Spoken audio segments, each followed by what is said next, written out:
한국과 일본이 지난 22일 지소미아 종료를 조건부로 연기하고 수출 규제 관련 국장급 대화를 재개하기로 합의했지만 협상 타결 과정을 두고 서로 엇갈린 이야기를 하고 있습니다. 봉합되는 듯했던 한일 간 갈등이 다시 불붙는 그런 양상입니다. 나이트 포커스 최진봉 성공회대 교수, 조대원 자유한국당 경기 고양정 당협위원장 나오셨습니다. 안녕하세요. 안녕하세요. 먼저 주제 영상부터 보시겠습니다.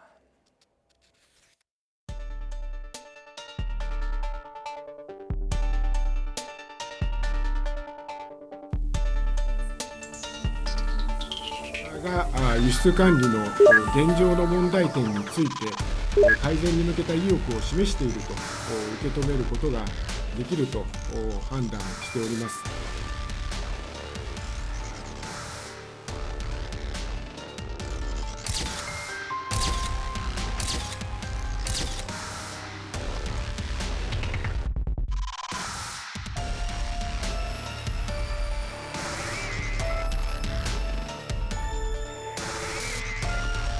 政府として謝罪した事実はあります。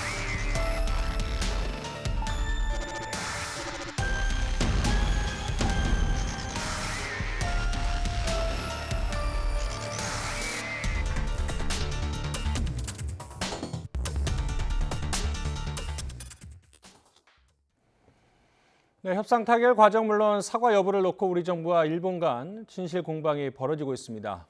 자, 좀 일본이 깔끔하지 못한 모습을 보여주고 있습니다. 그렇습니다. 일본이 사실은 합의 내용과 다르게 본인들에게 유리한 쪽으로 자꾸 얘기를 하고 있지 않습니까? 네네. 기본적으로 이번 합의를 놓고 네. 제가 볼 때는 이제 아베 총리 같은 경우에는 지지율이 떨어지다 보니까 그 지지율을 국내에서 올리기 위한 하나의 수단으로 본인들이 성과를 많이 냈다 이런 얘기를 하고 싶은 것 같아요. 그러니까 미국이 한국을 압박을 해서 한국이 결국은 두 손 들고 다 나왔다 이런 얘기를 하고 싶은 거죠. 네. 그런데 미국이 한국만 압박을 했습니까? 일본도 같이 압박을 했습니다. 일본도 지금 절대 이 문제는 예를 들면 경제 제재 문제와 그다음에 지소미아 문제는 별개 문제라고 얘기하면서 그렇게 선을 긋고 협상도 안 하고 우리 대표단에 가서 만나지도 않았던 사람들이 이제 만나자 그러고 정상회담까지 하겠다고 나오는 이유가 뭐겠습니까? 결국 지소미아를 지렛대로 해서 본인들도 일정 양보했다는 게 분명한데도 불구하고 그런 부분을 전혀 인정하지 않는 이런 태도는 잘못됐다는 생각이 들고요. 네. 두 가지.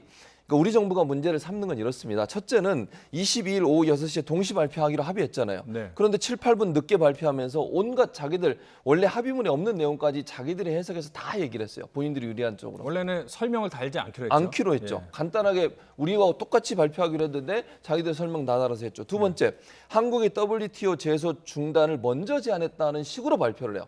그런 적이 없었다잖아요. 그런데 일본이 저런 식으로 발표하는 것은 네. 저는 정말 그 신뢰할 수 있는 양국 간의 관계를 생각한다고 하면 저런 식으로 발표하는 것은 한국과 한일 간의 관계에 전혀 도움이 안 된다. 네. 그리고 저런 식으로 일본이 자꾸 자기 국내 정치에 이용하기 위해서 지소미아나 아니면 한국과의 어떤 관계 개선을 활용하려고 한다고 하면 진실성이 의심을 받지 않겠습니까? 그렇죠. 네. 그러니까 잘못된 행동이다. 네. 이런 생각이 듭니다. 그렇다면 일본은 왜 아무것도 양보하지 않았다. 우리의 완벽한 승리다. 뭐 이런 식으로 계속 없는 사실을 떠벌리는 걸까요? 그 배경에는 뭐가 있다고 생각하십니까? 사실 일본은 세계 경제 3위 대국이고 네. 한국도 세계 10위권의 경제 대국 아닙니까? 네. 이 두 나라 사이에 외교 간의 문제를 네. 이렇게 나와가지고 서로 뭐 발표했느니 사죄를 했다 안 했다 이렇게 얘기하는 게 네. 사실은 되게 부적절하고요. 그렇죠. 네. 뭐 인접 국가들이 바라보거나 앞으로 다른 국가들이 한국이나 일본하고 다른 외교적 뭐 대화를 하고 또 협상을 하고 뭔가 합의를 도출하는 과정에서 있었던 내용들을 뭐 이렇게 해버리면 앞으로 이제 한국하고 일본은 외교적으로 이제 다른 나라한테 신뢰를 받지 못하는 상황이 갈 거고 현재 사실은 이런 결과가 나온 거는 뭐 둘 다 외교적 승리라고 하는데 결국은 미국이 큰 틀에서 짜놓은 지소미아란 네. 그 동북아 안보 틀이 무너지니까 미국이 결국 나서서 미국의 압력에 양국이 굴복한 거다. 네. 저는 그렇게 보고 현재의 상황은 뭐 누가 승리했다 아니다 얘기하기가 좀 그렇고 네. 양국 다 아베 정권도 그렇고 문재인 정권도 그렇고 양국이 전부 다 이 국내에서 있는 정치적 문제를 이 외교 문제까지 국방이나 외교 문제까지 건드려 가지고 문제가 이제 되면서 이걸 갖다가 이 그 국내 정치를 외교 이용한 나쁜 선례로 남았다. 저는 그렇게 생각합니다. 예. 근데 뭐 굳이 뭐 이런 표현이 외교적으로 적절한지 모르겠지만 먼저 도발을 한 건 사실 일본이기 때문에 일본이 먼저 책임을 지고 책임 있는 행동을 보여야겠죠. 자, 그런데 스가 요시대 국방장관이 또 일본 입장을 정리했습니다. 도대체 무슨 의미인지 약간 고개를 갸우뚱하게 하는데 먼저 일단 들어보시죠. 政府として謝罪した事実はありません。韓国側の発信の一つ一つについてコメントすることは生産的ではない、このように考えます。 그러니까 이제 두 가지를 짚어볼 수 있을 것 같아요. 정부로서 사죄한 사실이 없다고 하니 그러면 정부가 아닌 민간이 사죄를 했다는 얘기인지, 또 일일이 논평하는 거는 자신들이 먼저 이렇게 도발을 하고 왜곡 보도를 일삼고 있으면서 왜 생산적이지 않다라고 또 솔직한 얘기를 안 하고 있고 뭔가를 회피하는 듯한 모습도 그렇죠. 보이고. 이 두 내용만 봐도 일본이 얼마나 그러니까 사실을 왜곡하고 있는지를 보여주는 분명한 증거라고 저는 생각을 합니다. 기본적으로 사과 안 했다. 우리 정부는 사과 받았다고 얘기하잖아요. 그럼 누군가 거짓말을 하는 건데 우리 정부가 그러면 사과 안 받았고 사과했다고 얘기를 하겠습니까? 그럼 뭐 언젠가는 다 밝혀질 문제인 건데. 그러니까 일본이 사실은 이 문제도 그래요. 일본이 저런 얘기를 안 했으면 우리가 이런 얘기 할 이유도 없어요. 사실 우리 정부가 왜 나서서 사죄를 받았는지 안 받았는지 왜 이 얘기를 합니까? 일본이 자꾸 언론 플레이를 통해서 없는 사실 있는 것처럼 얘기하니까 우리 입장에서는 당연히 반응을 보일 수밖에 없잖아요. 만약에 일본이 저런 식으로 태도를 나오는데 우리가 아무 얘기 안 하고 있어 보세요. 그럼 마치 우리가 모든 걸 한 것처럼 인정이 돼버리는 겁니다. 이거는. 그런 당연히 우리 입장에서는 반박을 할 수밖에 없는 상황이 된 것이고요. 그리고 두 번째, 한국에서 나오는 얘기에 대해 일일이 논평하지 않겠다고 하는 것은 이 문제가 확전되는 거를 별로 좋아하지 않는다는 의미이다고 저는 봐요. 결국은 일본 입장에서도 우리와의 관계가 계속 이렇게 안 좋아지는 것을 결코 국내 정치에도 도움이 안 된다고 보는 것 같고, 지소미아 같은 경우에 만약에 이제 완전히 종료가 돼버리면 일본 측도 일본 국민들이 아베 총리에서 불만이 많아지는 하나의 요소가 될 수밖에 없어요. 그런 상황이라고 하면 일본 아베 총리 같은 경우도 지소미아를 계속 유지해야 될 필요성이 있는 것이고, 그런 차원에서 우리와의 어떤 관계 개선이 일정 부분 필요하다고 하는 판단을 했을 겁니다.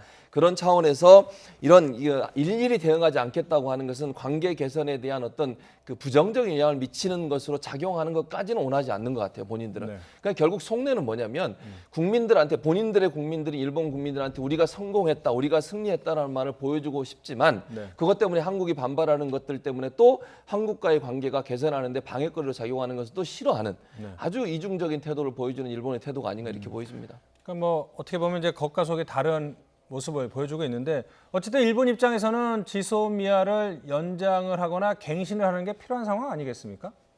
사실은 뭐 지소미아는 사실 냉정히 따지면 한국이 더 필요하죠. 그렇습니까? 예. 그렇죠. 뭐 일본이 북한에 사실 지소미아가 필요해서 서로 간에 얘기된 게 북한의 또 도발 때문인데 일본이 뭐 북한이 도발을 한다고 그러면 직접적인 그 위협은 안 되거든요. 그렇지만 우리는 생존의 문제, 안보의 문제 직결 걸려 있기 때문에 사실 우리가 더 필요해서 지소미아를 하는 거고, 가장 지소미아가 필요한 거는 한미일 이 동북아 이 안보 체제 안에서 같이 묶어서 미, 북, 러 이 체제를 갖다가 견제하기 위한 미국이 가장 필요한 거거든요. 그러니까 한미 간에 지소미아를 놓고 싸웠는데 왜 미국이 개입을 했겠습니까?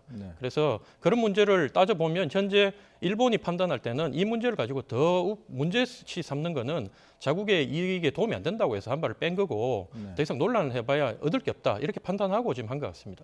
그럼 일본한테 중요하지 않은데 왜 여기에 이렇게 사활을 거는 걸까요, 그러면? 아니, 미국이 압력을 가하니까 미국이 한국한테, 사실은 한국 정부가 갑자기 지소미아를 찬성하면 뭐 토착 왜구, 친일파 이렇게 몰아세우면서 마치 매국노처럼 그동안 몰아갔던 거 아닙니까? 근데 갑자기 한국 정부에서도 이걸 갖다가 뭐 고민정 대변인 같은 경우에도 얼마 전에 나와가지고 지소미아 문제를 우리가 그렇게 번복을 쉽게 하면 우리 그 천 청와대가 경솔했다는 거를 스스로 증명하는 거 아니야, 이렇게 얘기하는데 이게 뒤집은 거 아니에요, 막판에 몇 시간 나가놓고. 그러니까 현 정부에서 봤을 때도 이게 미국의 압력이 감당하기 힘들 정도의 압력이 가해지니까 이렇게 된 거고, 일본도 마찬가지. 일본이 봤을 때는 현재 얻을 거 다 얻었다. 자기들도 여기서 더 나아갔다가는 미국한테 뭐 미국의 푸들이라는 소리가 듣는 상황에서 얻을 게 없다고 판단했기 때문에 이 문제를 이제 뒤로 한 발 물리면서 아마 물밑으로 협상을 하지 않을까 이런 생각이 듭니다. 지금 위원장님 이제 당으로 보면 이제 자유한국당 소속이신 육사 출신이시니까 뭐 그러니까 이제 정리를 하자면 제일 지소미아 종료를 우려하는 거는 미국이고, 일본은 삼국 중에서는 제일 관련이 없다라고 말씀을 하셨는데 동의하세요? 저는 동의하지 않죠. 그러니까 위원장님 얘기하신 부분은 저는 동의할 수 없고요. 왜냐하면 일본이 본인들은 공격을 안 받는다고 그렇게 생각하지 않습니다, 절대로. 본인들도 엄청난 위협을 느끼고 있고요. 그렇겠죠. 일본이 만약에 일본이 아니죠. 북한이 미사일을 발사했을 때 일본 땅을 거쳐가거나 공해상으로 발사를 하고 있잖아요. 그런 상황에서 일본이 언제든 타깃이 될 수 있다고 하는 위험성은 늘 안고 있습니다. 일본 국민들이 사실은 북한의 도발이나 북한의 핵무기 공격에 대해서 상당히 불안감을 갖고 있는 상황이고요. 그런데 사실은 미사일을 처음 발사하면 처음 처음 우리가 탐지하는 우리나라예요, 사실은 발사는. 그리고 나서 어느 정도 궤도를 날아가면 일본이 그 다음에 이제 그걸 그렇죠. 감지를 하게 되는 거거든요. 그러니까 네. 두 나라의 정보가 합쳐지면 사실은 더 정확하게 이 미사일이 언제 발사됐고 어느 궤적을 거리면서 어디까지 목표로 해서 날아갔다고 하는 부분이 증명이 되는 거니까 네. 그런 차원에서 본다면 한일 간의 군사정보보호협정은 필요한 부분이죠. 네. 그러나 일본이 그러면 과연 이게 필요 없다 그렇게 저는 보진 않아요. 우리도 물론 필요하지만 일본도 지소미아가 자기들의 자국 안보를 위해서 필요하다고 생각을 하고 있고 네. 일본 국민들도 여기 상당히 불안감을 느끼고 있는 상황입니다. 왜냐하면 지금 북한이 미사일을 개발하는 우리나라를 공격하려는 미사일을 개발하는 게 아니잖아요. 그러니까 중장거리 미사일들을 개발하고 있고 미국 본토까지도 공격할 수 있는 미사일을 개발하고 있는 상황이기 때문에 일본 입장에서 상당히 불안감을 갖고 있는 상황이다 이렇게 보여집니다. 그러니까 뭐 하실 말씀 있어요? 예. 일본이 그렇게 미사일 때문에 불안하다면 네. 한국은 얼마나 불안해야 되잖아요. 네. 그런데 현 정부가 북한의 미사일이나 뭐 뭐든 뭐 미사일인지 저기 뭡니까 탄도 미사일인지 모르겠지만 뭐 얘기하면 탄도 뭡니까 이게 발사체라고 얘기를 하고 우리 정부가 너무 거기에 대해서는 일본보다는 무딘 거 아니냐. 그리고 우리가 사실 미국 백악관인지 국무부인지 모르겠지만 거기서 발표한 내용을 우리가 주목해야 될 건 뭐냐면 그 안보나 국방의 문제를 다른 문제와 연결시키는 건 부적절하다. 이게 미국의 공식 입장이에요. 이걸 한국 정부가 자꾸 흔드니까 사실은 양국이 미국이란 큰 그 가장 강대한 국가가 틀을 짜놓고 여기서 너희들끼리 놀아서 사이좋게 지내라. 네. 외부에 있는 적을 막으라고 했는데 그걸 갖다가 둘 다 흔드니까 미국이 짜증이 나는데 그럼 누가 더 짜증이 나느냐. 국내 문제를 지소미아란 미국이 짜놓은 문제까지 거론하면서 이걸 체제를 무너뜨리는 한국한테 미국이 더 열이 받았다. 그러니까 방위비를 5배 내놔라. 미국 네. 철수하겠다. 이렇게 얘기하는 거 아니겠어요? 저는 그렇게 생각하지 않고요. 지소미아도 누가 먼저 하자고 그랬냐면 일본이 먼저 하자고 그랬습니다. 우리가 먼저 지소미아 하자고 한 적이 없어요. 한일 근데 간의 한국도 지소미아는 하자고 했어요. 아니, 그러니까 처음에 맞아요. 주장은 일본이 먼저 하자고 주장을 했었고 그래서 체결이 된 거기 때문에 제가 볼 때는 물론 우리도 아까도 말씀드렸어요. 제가 지소미아가 우리에게 영향이 없다 그렇게 보진 않아요. 그러나 일본도 분명히 우리와 같든지 우리보다 더 많이 저는 영향을 받는다고 본다는 거죠. 자, 그러면 일단 뭐 정리를 하자면은 사실 뭐 지소미아와 관련된 한일 양국, 특히 왜 일본이 이렇게 강하게 속과 다른 행보를 보이고 있느냐, 이게 이제 저희의 주제이기 때문에 여기서 정리를 하겠습니다. 다만 이제 제가 앵커로서 첨언을 하자면 미국이 대륙간 탄도미사일로 미국 동부 한 10,000km까지 사정거리를 둘 수 있는 핵탄두가 장착이 가능한 그런 미사일 기술을 가지고 있다는 상황에서 일본이 북한 미사일의 위협을 느끼지 않는다라는 거는 저는 제 상식에는 좀 어긋나는 것 같고, 그다음에 한 가지 북한이 미사일을 시험 발사하거나 아니면은 핵실험을 했을 때 미국은 우리나라보다 오히려 더 빨리 속보가 나가고 대피 훈련을 하기 때문에 그런 부분은 약간 뭐 제 상식과는 좀 벗어나긴 하지만 일단은 의견은 존중을 하고 한번 넘어가도록 하겠습니다. 자, 다음 얘기 한번 해보죠. 어쨌든 다음 달 24일 중국에서 한일 정상회담이 열릴 가능성이 높다고 합니다. 그러면 그 전에 과장급, 국장급 이런 실무진이 협상을 할 텐데 지금 이런 뭐 진실 공방하는 상황에서 어쨌든 실무진들이 정리를 해야지 24일 날 두 정상이 타결을 볼 수 있지 않겠습니까? 그렇습니다. 어떤 가능성이 있다고 보세요? 저는 정상회담까지 가는 거는 가능하다고 봐요. 그러니까 서로가 사실은 확전을 좀 경계하고 있어요. 일본도 그렇지만 우리도 사실은 이 문제가 확전이 돼가지고 한일 간에 합의해놓은 거, 어렵게 합의해놓은 것이 깨지거나 아니면 이것이 문제를 발생시켜서 한일 간의 정상회담까지 영향을 미치는 것을 원하지 않습니다. 우리 정부도 그렇고 제가 볼 때 일본 정부도 그래요. 지금 상황에서. 그래서 한일 정상회담을 이루어지기까지는 저는 갈 거라고 봅니다. 그러니까 이거는 그야말로 협상에서 좀 더 유리한 이치를 끌어내기 위한 하나의 어떤 삿바싸움 이 정도로 저는 보고요. 네. 그래서 한일 정상회담까지 가는 동안에는 특별한 문제는 없을 거라고 봅니다. 네. 그러나 이제 이런 과정들을 통해서 본인들이 더 유리한 과정을 가지고서 협상에 임하려는 의도를 갖고 있다고 보여지기 때문에 네. 한일 정상회담에서 어떤 식으로 결과가 나오느냐는 지켜봐야 된다. 그리고 그 사이에 국장급이든 과장급이든 일정 부분 또 사전에 조율을 해야 되니까 네. 그런 조율의 과정은 분명히 있을 겁니다. 그러나 그렇다 하더라도 한일 정상 간에 만나서 큰 틀에서 합의가 되지 않으면 국장과 과장급에서 이루어지는 것은 별 의미가 없기 때문에 그러나 이제 어떤 의제를 가지고 얘기할지 하는 부분들은 국장급, 과장급 대화에서 어느 정도 조율될 네. 가능성이 있다고 보여집니다. 자, 이번에는 정치권 반응 알아보겠습니다. 더불어민주당 이해찬 대표 그리고 자유한국당 나경원 원내대표의 발언 들어보시죠. 사실과 다른 내용을 비공식적으로 흘리는 행동을 보이고 있는 것은 자국의 외교 실패를 감추기 위한 국내용 고식지계에 불과하다고 하겠습니다. 한미일 공조를 와해 수준으로까지 끌고 갔습니다. 지소미아를 연장하라며 미국이 총공세에 나섰고 결국 이 정권도 압박을 못 이긴 것이 그 진실입니다. 자, 지소미아 얘기에서 방위비 협상 문제도 잠깐 짚어볼 텐데요. 오늘 나온 여론조사 결과를 봤더니 응답자 3분의 2 이상이 주한미군이 감축되더라도 방위비 인상은 안 된다. 이렇게 답변을 했거든요. 여기에 대해서는 어떻게 생각하십니까? 뭐 당연한 거고요. 사실 뭐 네. 5배를 달라고 하는 거는 제가 뭐 미국에서 오래 공부하고 살았지만 네. 트럼프 대통령이 이제 경제를 원체 지금 미국 경제를 호황을 만들다 보니까 지지를 많이 받고 있지만 그분을 갖다가 정상적인 일반적인 미국 사람들의 대중적인 평균 눈높이를 시각을 가진 분이라고 미국 사람도 생각하지 않거든요.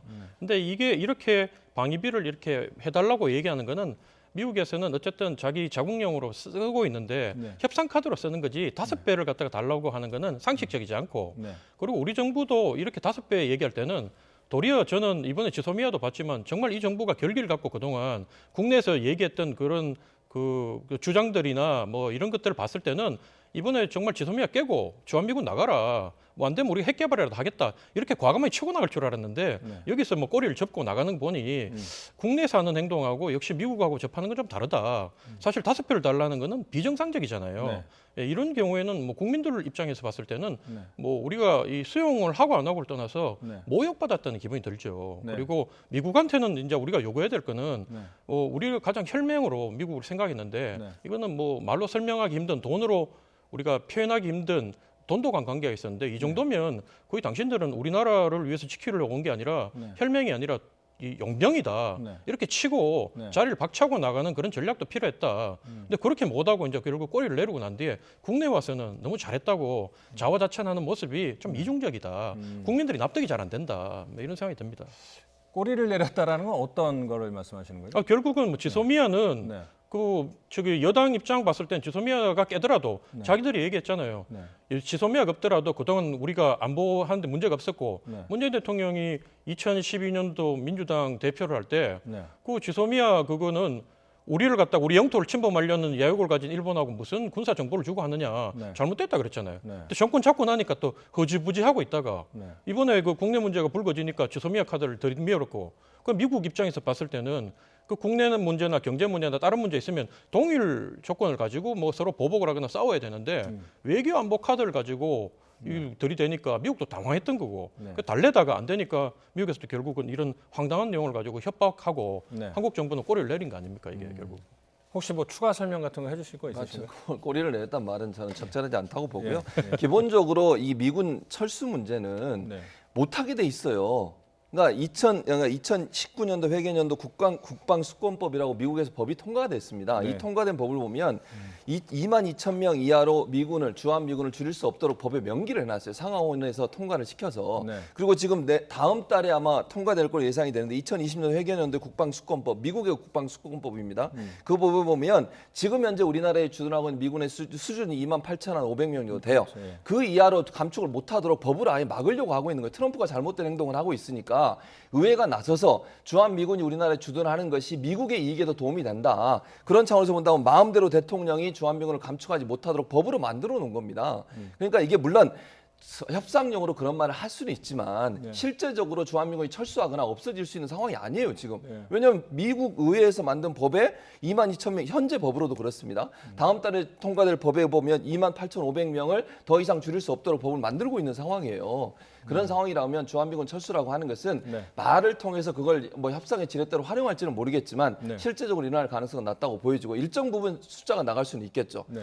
또 하나는 지금 지난번에 국방장관도 그랬잖아요. 에스퍼 국방장관이 뭐라 그랬습니까? 우리가 동맹에게 주한미군을 뭐 미군 주둔을 뭐 딜로 해가지고 그걸 어떤 도구로 해가지고 압박을 하거나 아니면 방위비 더 분담하라 이런 얘기 하는 사람들이 아니다 그런 얘기까지 했어요. 그래서 주한미군 철수라고 하는 부분들이 마치 방위비 분담에서 중요한 어떤 카드로 사용할 것처럼 생각하지만 미군 입장에서 그걸 사용하는 것도 상당히 부담이 될 수 있다고 저는 봅니다. 네. 그런 차원에서 본다고 하면 주한미군 감축 문제와 방위 문제는 별개의 문제로 봐야 된다. 네. 그리고 우리는 뭐 아까 위원장님도 말씀하셨지만 5배 이상 올려달라는 건 말이 안 되는 거예요. 우리 입장에서는 5배 이상 올리는 것이 얼마나 무도한 주장인 것인지 네. 그리고 현재 우리가 어느 정도 부담을 하고 있는지 하는 부분들을 단순히 돈 1조 원 주는 것뿐만 아니고 그 외에 다른 여러 가지 방법으로 우리가 지원하고 있는데 5조 5천억 정도 돼요. 지금 현재. 네. 그 정도로 지금 지급을 하고 있음에도 불구하고 저런 주장을 하는 미국의 태도, 뒤에 트럼프의 태도가 얼마나 잘못됐는지를 네. 설득하고 설명하고 이런 과정을 통해서 협상을 해야 한다 이런 생각이 듭니다. 그러니까 사실은 트럼프 대통령이 중동에서 이슬람 국가 퇴치에 기여를 했던 쿠르드족을 사실은 일종의 뒤통수를 쳤다, 배신했다, 뭐 이런 비난을 받지 않았습니까? 그런데 이제 한미 동맹에 있어서도 너무 그 오랜 동맹 관계를 좀 무시하고 너무 사업가적인 기질로 접근하는 게 아니냐, 뭐 이런 비판이 있고, 뭐 거기에 대해서 우리도 예상치 못한 미국 정부 행동에 대해서 뭐 사실 뭐 당황했을 수도 있지만 잘 슬기롭게 헤쳐나갈 것으로 기대를 한번 해보도록 하겠습니다. 다음 주제에 넘어가 보도록 하겠습니다.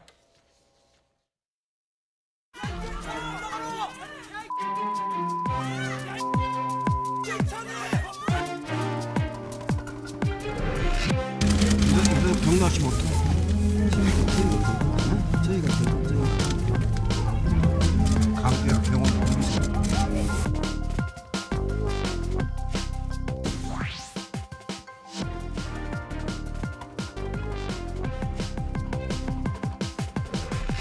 죽기를 각오하고 맞겠다. 이런 그 경직된 가이드라인이 협상을 얼어붙게 하고 또 절벽으로 몰아가고 있다. 저는 이렇게 판단합니다.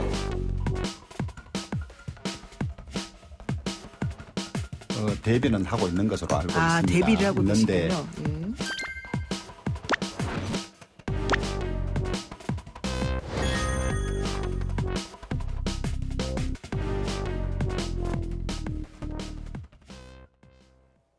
네, 먼저 여섯째 당신 농성을 하고 있는 자유한국당 황교안 대표에 대해서 한번 이야기해 보도록 하겠습니다. 육신의 고통을 통해서 나라의 고통을 떠올린다. 이렇게 다시 한번 뭐 결기를 다졌군요. 어떻게 해보세요?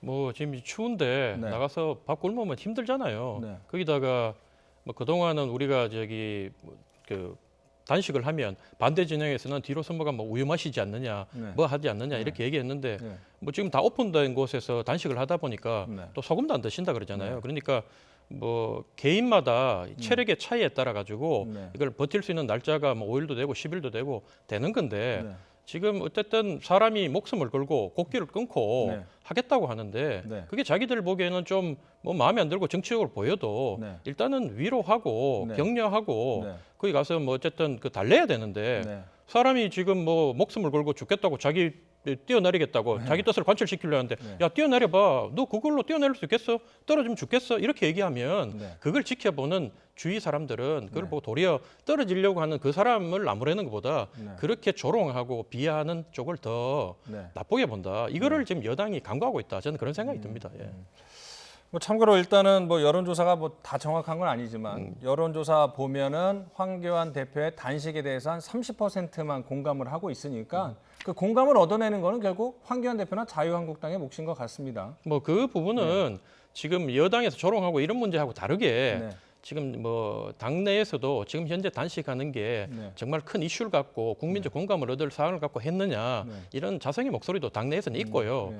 그다음에 지금 뭐 또 여러 가지 우리 한국당이 똑바로 못하다 보니까 국민들이 뭘 해도 밉잖아요. 그러니까 이런 결과가 나는 거고. 그런데 그 단식하고 뭐 목숨을 걸고 사람이 하루하루 야위어 가고 있는데 그걸 여당이 조롱하는 거는 네. 그동안 뭐 정의당이나 저 손학규 대표나 옛날에 그 단식할 때 그 실내에서 따뜻하게 하셨어도 우리가 조롱하고 싶었지만 그렇게 안 했거든요. 사람 죽은 거, 그다음에 곡기를 끊고 결단을 내려가 하는 부분에 대해서는 어쨌든 지켜보고 달래는 게 뭐 이 정치 이전에 인간의 도리다. 저는 그런 생각이 듭니다. 인간의 도리를 이제 말씀하셨는데 청와대 강기적 정무수석이 사흘 연속 이제 농성장을 찾았었고 이낙연 총리도 찾았었는데 오늘 엿새째 만에 더불어민주당의 이해찬 대표가 황교안 대표를 찾았습니다. 일단 상황 한번 보시죠. 빨리 단식을 중단하고 저하고 대화를 좀 하자고 그랬어요. 거의 목소리가 작아서 안 들려. 굉장히 기력이 빠져 있어가지고 거의 말씀을 못 하시는 정도.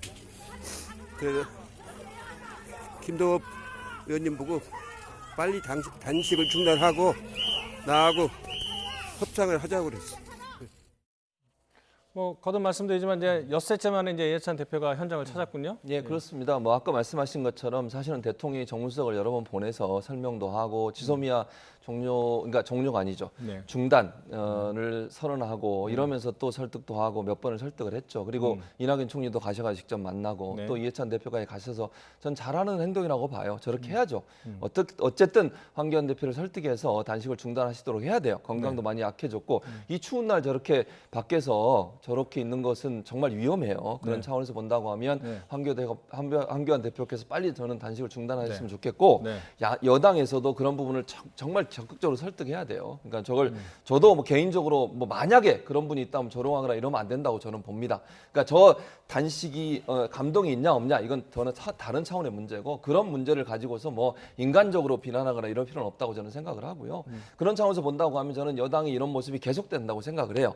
가능한 한 야당의 대표의 저런 모습을 단식을 중단하실 수 있도록 여러 가지 설득도 하고 제안도 하고 그다음에 협력할 수 있도록 하는 방안도 제시해주고 그런 부분이 필요하다는 생각이 들고 또 하나 이제 저는 황교안 대표께서 정말 그 국회 내에서 이 문제가 해결될 수 있도록 좀 더 적극적으로 이 문제를 좀 고민해 보셨으면 좋겠다. 그러니까 단식의 방법도 하나의 방법이 될 수 있겠지만 이건 어차피 협상이나 협의를 통해서 해결하는 문제잖아요. 네. 그런 차원이기 때문에 네. 어쨌든 국회에 들어오셔서 본인이 지도하는 리더십 아래서 네. 자유한국당 의원들이 야당 의원들 또 다른 야당 의원들이나 여당 의원들과 협상하고 토의해서 이 문제를 풀 수 있도록 하는 방향으로 가면 좋겠다. 네. 이런 생각이 듭니다.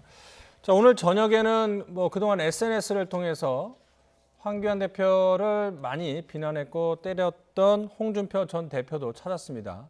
자, 이제 여기서 황교안 대표한테 요구하는 게 있는데 이제 황교안 대표가 명분은 세 가지였죠. 지소미아 그리고 선거법, 공수처법. 지금 이제 남은 건 두 가지인데 홍준표 전 대표가 이런 얘기를 했군요.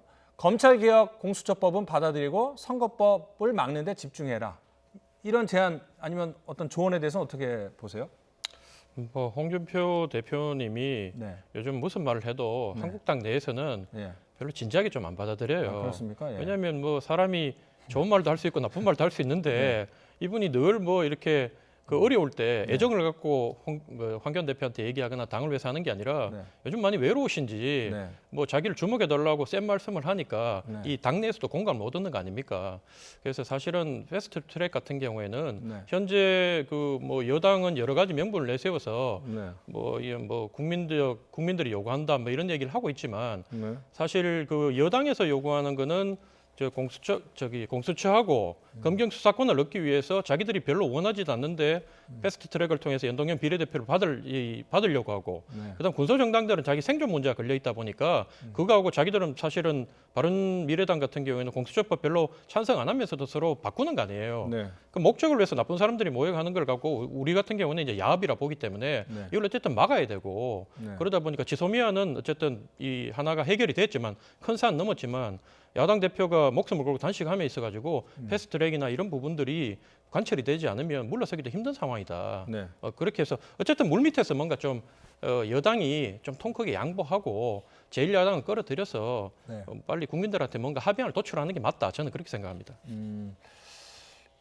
그러면 교수님께서 어떻게 생각해요? 이 뭐 네. 선거법을 지켜내기 위해서 네. 공수처법을 양보하는 거가 맞다고 생각하십니까? 그러니까 자유한국당이 그런 선택을 그렇죠. 한다는 말씀이신 거죠? 뭐 자유한국당 입장에서는 그것도 하나의 선택의 방법이 될 수는 있겠죠. 예를 들면 이제 패스트 트랙 과정에 있는 지금 검경 수사권 관련된 게 4개 법안이고요. 선거법이 1개 법안, 5개 법안인데 이제 문제는 뭐냐면 근데 민주당 입장에서 이걸 그대로 받기가 상당히 지금 난감한 상황이에요, 사실은. 왜냐하면 다른 야당, 야사당 중에 자유한국당 빼고 다른 야당들 같은 경우는 이제 선거법을 가장 중요하게 생각하고 있잖아요. 그렇게 돼서 만약의 경우에 자유한국당이 그걸 제안을 했고 민주당이 그걸 받아서 선거법 처리 안 하고 그럼 검경 수사권 문제 관련된 법안 4개만 처리한다. 그러면 또 다른 야당들이 민주당을 엄청나게 공격을 할 겁니다. 네. 이게 제1 거대 여야가 단합을 해가지고 저렇게 이제 했다 이런 논란을 피할 수 없기 때문에 네. 상당히 어려운 상황이 처해질 거라는 생각이 들기 때문에 저는 네. 원칙적으로 갈 가능성이 있다. 다만 선거법 같은 경우는 표 계산을 해야 되는 상황이에요 지금. 그러니까 공수법은 어찌 보면 표 계산을 몇 명이 예를 들면 의원들이 지지해 줄까 아니면 동의를 해줄까 하는 부분에서 조금 더 수월할 수 있지만 선거법 같은 경우는 당 내에서도 반발이 나올 가능성이 여전히 있는 상황이거든요. 그래서 네. 이 부분은 네. 합의를 통해서 이루어지는 게 가장 좋다고 저는 생각을 해요. 그러니까 제1야당도 들어와서 자유한국당이나 다른 야당 그다음에 여당이 함께 모여서 저는 하는 게 가장 최선의 방법이다. 네. 그래서 원내대표들이 만나서 이제 매일 만나서 회의를 하겠다고 하잖아요. 네. 어느 정도 도출이 됐으면 좋겠어요. 저는 개인적인 바람은 그렇고 네. 민주당 입장에서도 자유한국당이 동의 없이 것이 물론 할 수는 있겠죠. 뭐 불가능한 건 아니라고 보지만 그럼에도 불구하고 그랬을 경우에 여러 가지 논란이 될 수도 있고 또 혹시나 본회의에 표결을 붙였는데 부결이 돼버리면 엄청난 후폭풍을 맞을 수 있기 때문에 그런 여러 가지 고려사항들 때문에 선거법 처리에서는 상당히 신중하게 접근할 가능성이 있다는 생각이 듭니다. 저는 한마디 더 붙이고 싶으면 선거법 관계된 선거법 문제는 사실은 게임의 룰이거든요. 다른 거는 뭐 여야가 협상해서 하나 양보하고 또 한 발 물러설 수 있고 하지만 선거법은 게임의 룰인데 게임 룰 자체를 제1여당이 힘으로 밀어붙여 통과시킨 거는 87년 군부 독재 시대 때 빼놓고는 없어요. 우리 현 정사에. 그걸 만약에 민주당이 민주자 이름 붙인 당이 그걸 밀어붙여 가지고 만약에 관철시켰다. 뭐 나머지 이 범여권의 여권 군소 정당을 뭐라고 하더라도 거기에 대한 후폭풍은 엄청나게 클 것이다. 그 뒷감당은 여당이 다 해야 될 것이다. 그런 생각이 듭니다. 예. 그러면 지금 그 국회를 구성하고 있는 정당 중에 어쨌든 자유한국당만 빼놓고는 나머지 정당들은 다 비슷한 생각을 갖고 있지 않습니까? 그 지금 당장 생존의 문제가 걸렸는데 우리가 뭐 얘기하자면 이데올로기 이념 이런 것도 생존의 문제에 걸리면 생존권, 재산권에 걸리면 사람들이 돌아서요. 저희 지역만 하더라도 사람들이 전부 다 민주당이 10년 이상 집권해온 지역을 깡그리 점령해온 지역인데 그 3기 신도시 발표하고 난 뒤에 자기 재산권 문제, 생존권 문제 걸리니까 여당한테 다 돌아섰거든요. 그래서 김현미 장관이 현재 그 지역에도 못 오고 다른 데로 돌아가지고 낭인처럼 이제 뭐 총리가 간 뒤 도지사 간다 얘기하잖아요. 지역구 얘기는 하지 마시고. 그래서 제 생각에는 어쨌든 지금 말씀하셨는데 군소정당 몇 개가 붙어가지고 마치 자유한국당만 빼고 나머지 정당은 다 찬성하는데 너희들만 반대한다 이렇게 얘기하는 거는 논리 비약이고 지금 상황이 다르다. 그래서 여당도 사실은 여당의 속셈이 다르고 군소정당들도 생존의 문제에 걸렸기 때문에 자기들이 갖고 있는 그 속셈이 다른 거예요. 근데 이걸 가지고 같이 맞아가지고 이제 다른 뜻을 가지고 엄청난 대의명분을 가지고 하는 것도 아니고 그렇게 진행을 하고 있는데 그걸 한국당만 문제다. 그래서 이거는 이렇게 추진하는 게 맞다. 이건 아니다. 알겠습니다. 자, 이번에는 더불어민주당 우상호 의원의 이야기 한번 들어볼 텐데요. 라디오에 출연해서 황교안 대표 단식에 대해서 얘기했습니다. 한번 일단 들어보시죠. 지소미아가 조건부 연장됐을 때 단식을 풀었어야 된다. 실려가는 것밖에 없죠.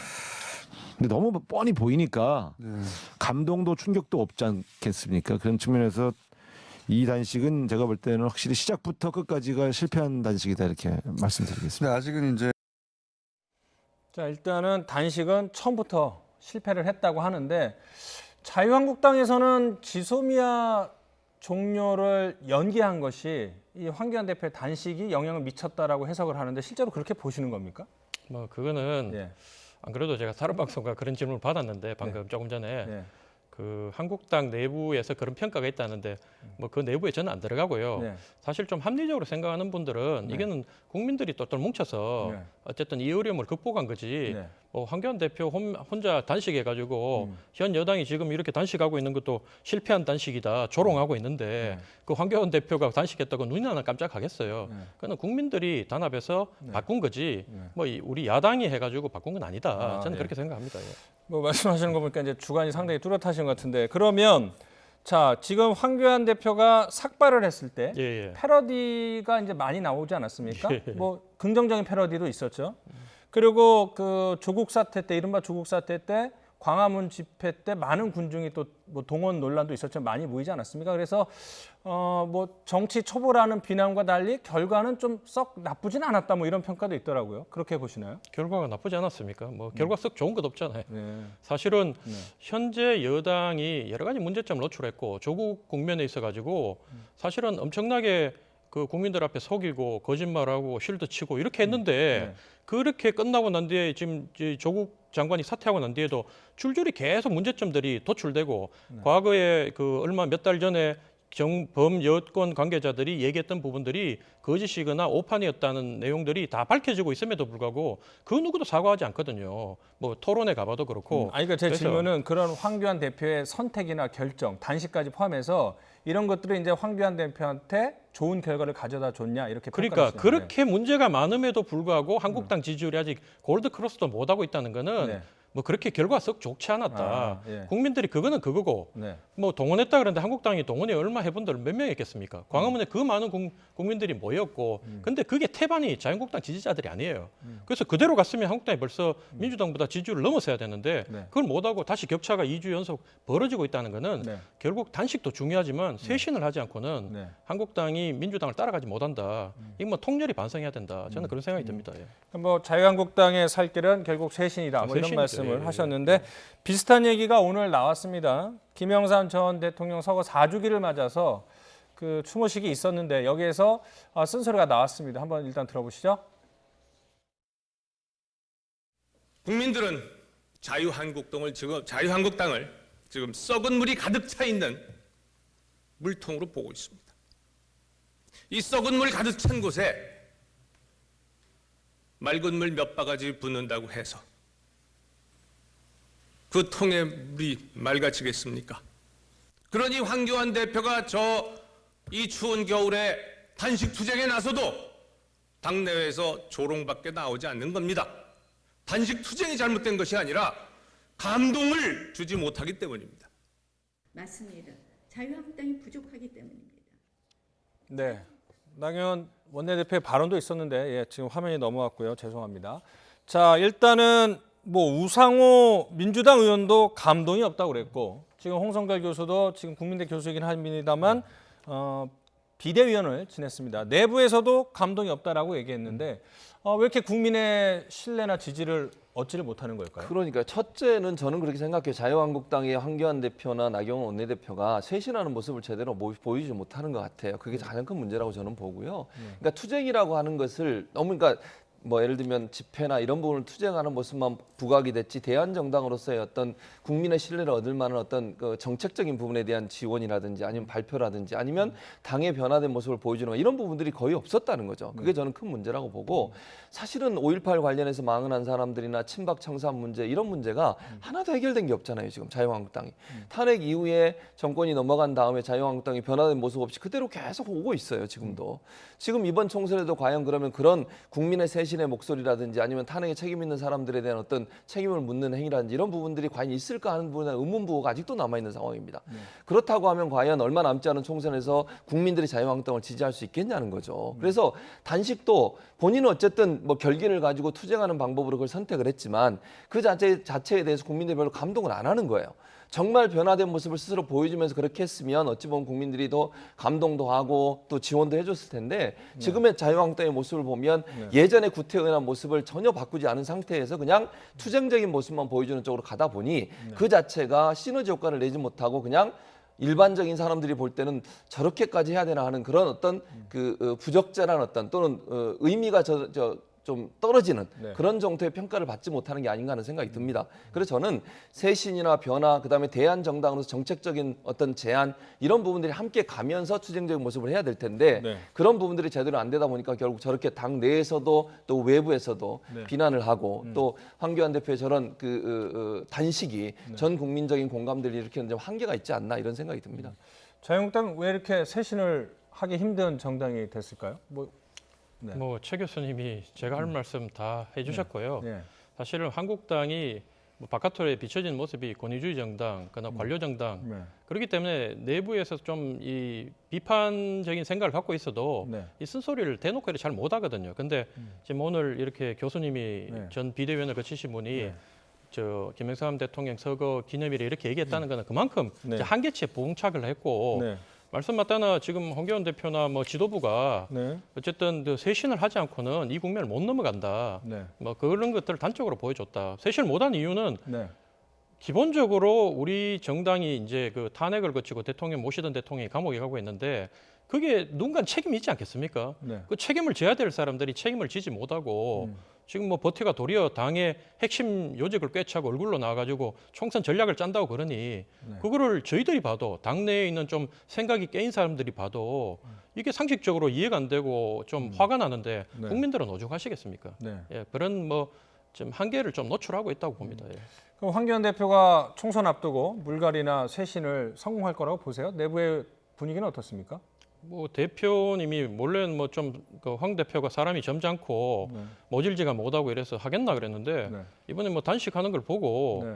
어쨌든 전부 다 그 다른 목소리를 내던 사람들도 전부 다 쏙 목소리가 들어가고 또 특히 TK 쪽에 있는 영남권에 있는 의원들이 초긴장이가 있는 거 아닙니까? 네. 그래서 뭔가 하지 않으면 황 대표도 이제 총선 이후에 집에 가셔야 되기 때문에 네. 뭔가 이번에는 결단을 내려가지고 하실 거라고. 네. 그래서 국민들이 깜짝 놀랄 정도의 인적 뭐 쇄신까지는 모르겠지만 어쨌든 얼굴을 바꾸는 작업은 할 거다. 네. 저는 그렇게 보고 있습니다. 예. 자, 황교안 대표가 단식 농성 계속하고 있는 가운데 지금 더불어민주당은 바른미래당, 정의당, 그리고 대한신당, 평화민주당 이렇게 야 4당과 이른바 1+4 체제를 마련을 해서 다시 논의를 하고 있고 그 논의는 이제 선거법이 되겠죠.